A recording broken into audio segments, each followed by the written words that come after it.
Ah, Hello guys, meron tayong 9 tips para maging financially free. Number one guys ay gumawa ng financial plan. Alamin ang iyong financial goal, short term man yan o long term, gumawa ng budget at subaybayan ang iyong kita at gastos. Number two guys, bawasan ng mga utang.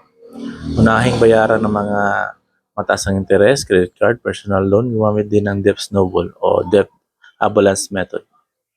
At pangatlo guys ay mag-ipon ng financial plan.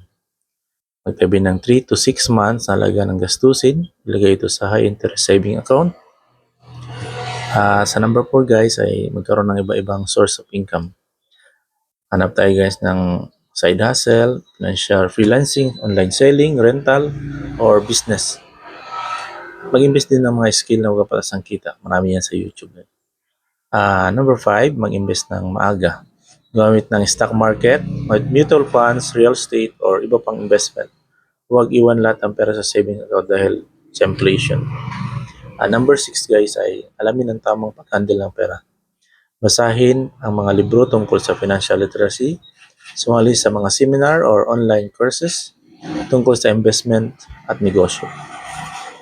Number 7, iwasan ang impulsive buying. Gamitin ang 30-day rules bago bumili ng mga luho.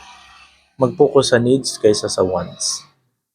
Pang number 8, maghanap ng passive income.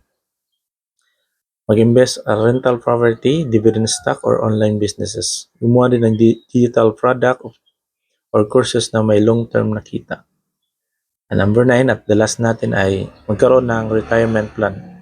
Mag-ipon sa retirement plan tulad ng MP2, pera o private investment. Gumamit ng compounding interest para lumaki ang savings mo.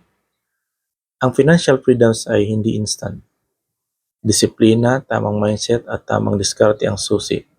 Ano guys sa tingin nyo? Ang pinakamahirap sa listahan na to. See you guys. Bye-bye. Thank you. Like and subscribe po tayo guys.